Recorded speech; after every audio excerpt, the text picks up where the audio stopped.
नमस्कार दोस्तों, आध्यात्म के एक और नए अंक में आपका हार्दिक स्वागत है। दोस्तों, संकष्टी गणेश चतुर्थी व्रत प्रत्येक मास के कृष्ण पक्ष की चतुर्थी को किया जाता है। कार्तिक मास के कृष्ण पक्ष की चतुर्थी को किया जाने वाला यह व्रत कार्तिक संकष्टी गणेश चतुर्थी व्रत कहलाता है। इसे करवा चतुर्थी भी कहते हैं। इस दिन पिंग अर्थात भगवान गणेश की पूजा की जाती है।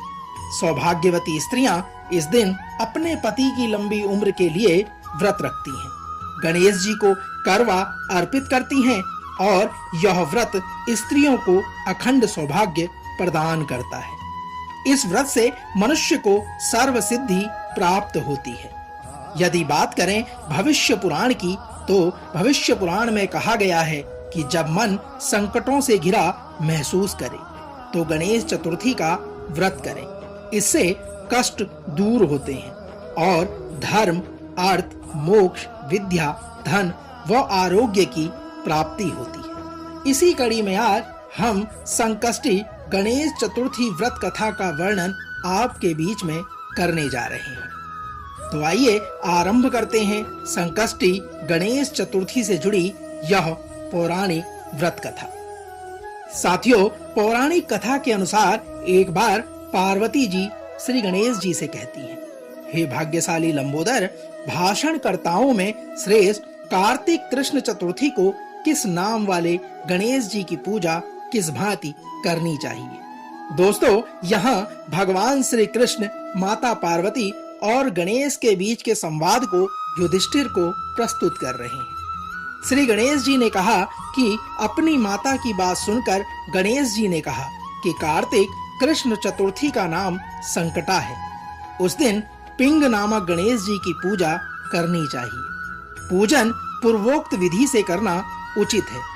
भोजन एक बार करना चाहिए और व्रत और पूजन के बाद ब्राह्मण भोजन कराकर स्वयं मौन होकर भोजन करना चाहिए। मैं इस व्रत का महात्म्य जो आपसे कह रहा हूँ, इसे सावधानी पूर्वक श्रवण कीजिए। कार्तिक कृष्ण चतुर्थी को घी और उड़द मिलाकर हवन करना चाहिए।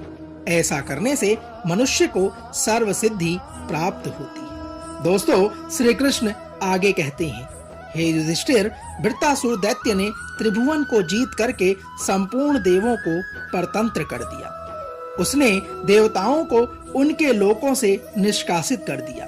परिणाम स्वरूप देवता लोग दसों दिशाओं में भाग गए। तब सभी देव इंद्र के नेतृत्व में भगवान श्री हरि विष्णु के शरणागत हुए और भगवान श्री हरि विष्णु ने देवों की बात सुनकर उनसे कहा कि समुद्री द्वीप में बसने के कारण वे निरापद होकर बलशाली हो गए हैं। पितामह ब्रह्मा जी से किसी देवों के द्वारा न मरने का उन्हें वरदान प्राप्त है। अतः आप लोग अगस्त मुनि को प्रसन्न करें। वे मुनि समुद्र को पी जाएंगे। तब दैत्य लोग अपने पिता के पास चले जाएंगे। आप लोग सुखपूर्वक स्वर्ग में निवास करने लगेंगे। अतः आप लोगों का कार्य अगस्त मुनि की सहायता से पूरा होगा। भगवान श्री हरि विष्णु की इन बातों को सुनकर सब देवगण अगस्त मुनि के आश्रम में गए और स्तुति के द्वारा उन्हें प्रसन्न किया। मुनि ने प्रसन्न होकर कहा कि हे देवताओं, डरने की कोई बात नहीं है। आप लोगों का मनोरथ अवश्य ही पूरा होगा। जब मुनि के द्वारा इस प्रकार की बात देवताओं ने सुनी तो वह सभी अपने लोक को चले गए। इधर मुनि को चिंता हुई कि 1,00,000 योजन इस विशाल समुद्र को मैं कैसे पी सकूंगा। तब मुनि ने श्री गणेश जी का स्मरण करके संकट चतुर्थी के उत्तम व्रत को विधि पूर्वक संपन्न किया। 3 महीने तक व्रत करने के बाद स्वयं श्री गणेश जी उन पर प्रसन्न हुए। उसी व्रत के प्रभाव से अगस्त जी ने समुद्र को सहज ही पान करके सुखा डाला। श्री गणेश जी की इस बात से पार्वती अत्यंत प्रसन्न हुई। भगवान श्री कृष्ण जी कहते हैं, हे महाराज युधिष्ठिर, आप भी चतुर्थी व्रत कीजिए। इसके करने से आप शीघ्र ही सभी शत्रुओं को जीतकर अपना राज्य पा जाएंगे। दोस्तों, श्री कृष्ण के आदेशानुसार युधिष्ठिर ने श्री गणेश जी का यह संकट चतुर्थी व्रत किया और व्रत के प्रभाव से उन्होंने शत्रुओं को जीतकर अखंड राज्य प्राप्त कर लिया। आइए जानते हैं कार्तिक संकष्टी चतुर्थी व्रत पूजन की विधि के बारे में। साथियों, प्रातः काल उठकर नित्य कर्म से निवृत्त होकर स्नान कर स्वच्छ वस्त्र धारण कर लें।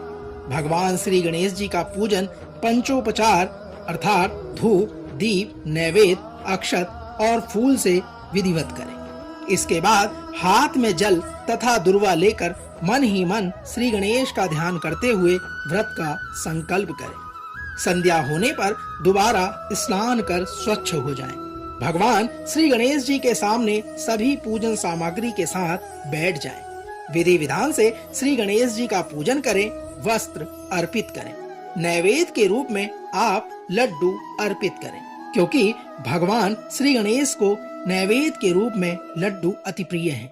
चंद्रमा के उदय होने पर चंद्रमा की पूजा कर अर्घ अर्पण करें। उसके बाद गणेश चतुर्थी की कथा सुनें और दूसरों को भी इसे सुनाने का कार्य करें। घी और उड़द मिलाकर हवन करें। तत्पश्चात श्री गणेश जी की आरती करें। व्रत और पूजन के बाद ब्राह्मण को भोजन कराकर खुद मौन रहकर भोजन करें। स्त्रियां चंद्रमा को अर्घ देने के पश्चात अपने पति की आरती सहित पूजा अवश्य करें। दोस्तों, तो यह तो थी भगवान श्री गणेश से जुड़ी कार्तिक संकष्टी चतुर्थी व्रत कथा का सार। हम आशा करते हैं कि आज का यह अंक आपको अवश्य पसंद आया हो। भगवान श्री गणेश आपके घर में सुख, समृद्धि और वैभव प्रदान करें। कल एक और नए अंक के साथ फिर आपसे होगी मुलाकात। तब तक जय श्री गणेश।